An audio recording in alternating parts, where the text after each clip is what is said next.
Dear ladies and gentlemen, it must be not so easy to listen to so much input. So I congratulate you that you stay. Before I start my lecture, I would like to thank Professor Sartorius, because you have mentioned that mental health is not just an issue of specialists, it's a topic for everyone. And when we think of our own life and our own history, I'm sure most of us have approached topics which are linked to personal mental health issues. And it reminds me of a quoting of Heraclit, who was writing, "If you want to explore the soul, you have to go many ways and you will never end. So deep is the ground of the soul."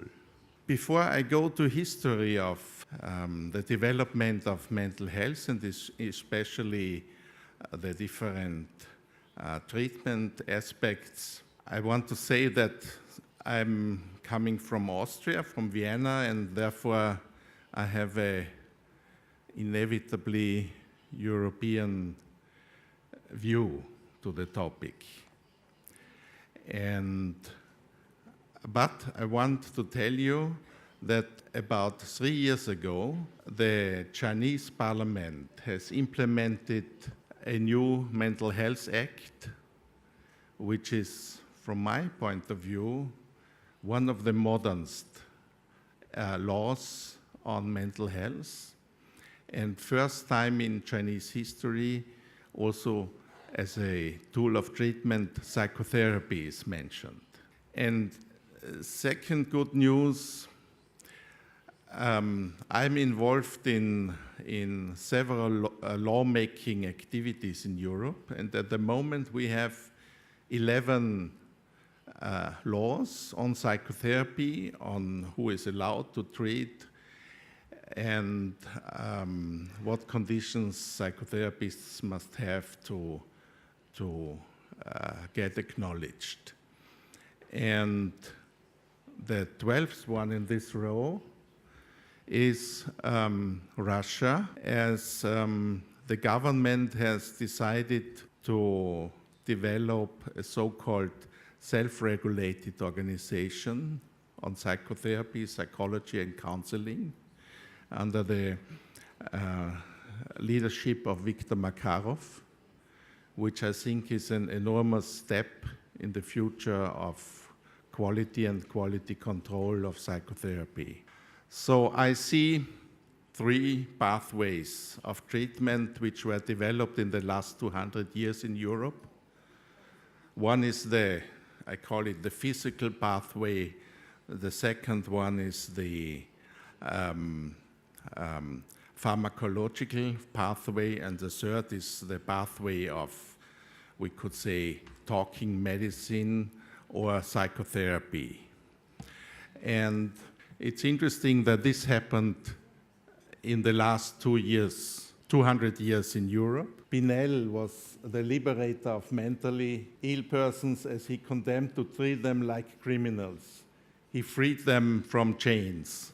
But still the treatment was rough, with cold water cures and straitjackets.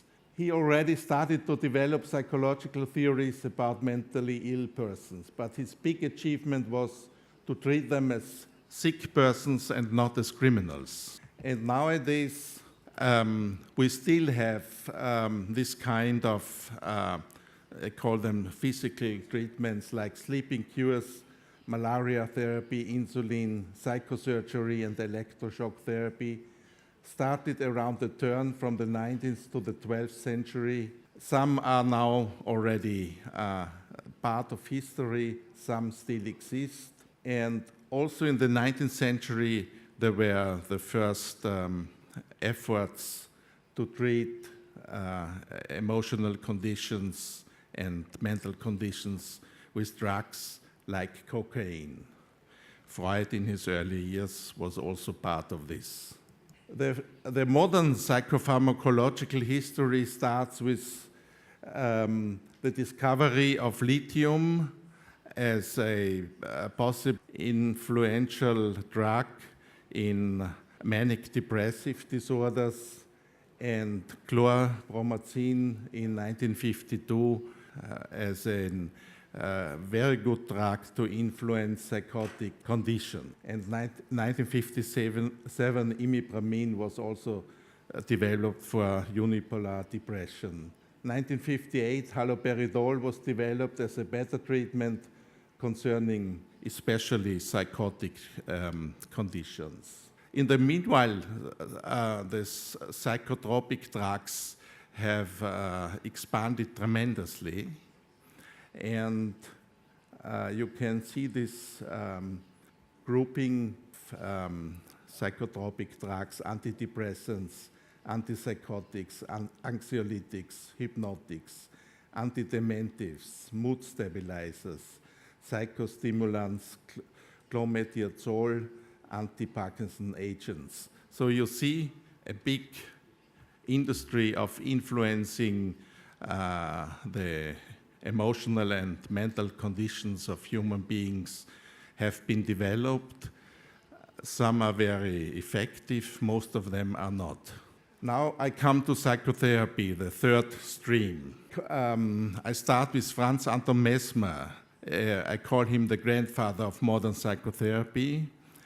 He lived from 1734 to 1815, and he discovered the effects of hypnosis without understanding the relationship between the patient and him. This was a discovery of Sigmund Freud 100 years later, of transference and countertransference. He became famous in the 19th century, and with him many others like Puységur and Charcot. Freud was spending some time with Charcot, half a year. And this was the basis, this was the treatment of the 19th century, and was followed by Sigmund Freud and his movement. It's not only Sigmund Freud, it is a very large movement in the 20th century. Sigmund Freud, he lived from 1856 to 1939, is a symbolic figure for a significant new movement of understanding of the soul and its relationships. He was the first to develop a model of the soul. Meanwhile, there are thousands of different models. He developed a system of treatment of mentally and emotionally ill persons called psychoanalysis. He also created a new understanding of the emotional part of the human race, and he gave the impulse for many other psychotherapy modalities. The main psychotherapeutic modalities of today are psychoanalytic, psychodynamic modalities, philosophical therapeutic modalities, cognitive behavior therapy, systemic family therapies, humanistic modalities like Gestalt or transactional analysis, hypnotic modalities, relaxation modalities, and so-called integrative modalities, which often combines methods which I mentioned already. Generally, the treatment of mental ill persons without psychotherapy is inefficient. This we know. Psychotherapy should always be a choice because of many negative side effects of drug treatment. The long-term results of psychotherapy are very good, either the patient takes psychotropic drugs or not. Professor Seligman did a significant study of patients who have finished their psychotherapy some years later, and it was interesting to see whether they took drugs or not. In any case, they had psychotherapy, and this had a very positive effect on them. Among psychotherapists, the discussion about the right treatment, about the right education is a big one. And I just tried to focus on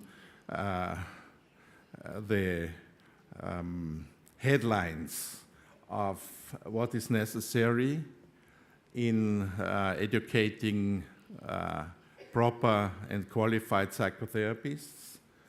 That is the theoretical basement in theories of personality, code of emotional development and diseases, and guidance in treatment steps. The practice should be taught by therapy under supervision and self-experience. Freud's Lehranalyse or training analysis should last at least 300 hours.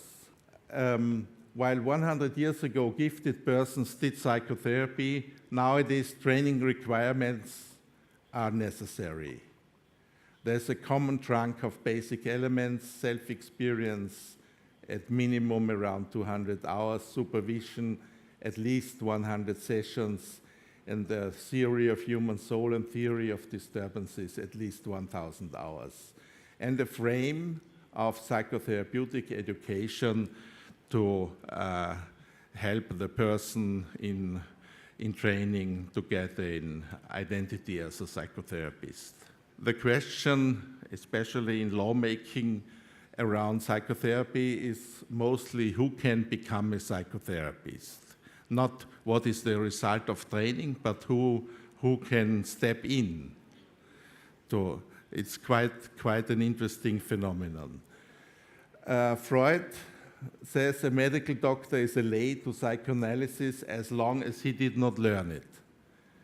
Because it is such a profound profession, it should be learned in the spirit of a scientific profession. The best is in its own rights. We have developed a system of bachelor, master, and doctoral programs in psychotherapy in Vienna, but most of the trainings are done in postgraduate activities. So academic requirements are necessary besides the already mentioned elements in training. Demands from the healthcare system: there is an inefficient support of psychotherapeutic treatment in many countries. For instance, no professional regulations, no ethic code, no clear communication what psychotherapy can and what are the limits. Concerning emotionally and mentally ill persons, we do know that psychotherapy is needed for all of them, despite drug treatment and social rehabilitation. So the healthcare system is called to act. The last one is a quotation of Rollo May: "The purpose of psychotherapy is to set people free." And Sigmund Freud was mentioning what is the goal of psychotherapy: to help the person to overcome neurotic disturbances, neurotic burdens of life, to move him or she to normal burdens of life. So not so optimistic, but also worth to consider. Finally, next year will be a big year of conferences, and the World Council of Psychotherapy also starts with the 8th World Conference on Psychotherapy from 24th to 28th of July in Paris. And certainly those who are interested in psychotherapy are mostly welcome. Thank you very much.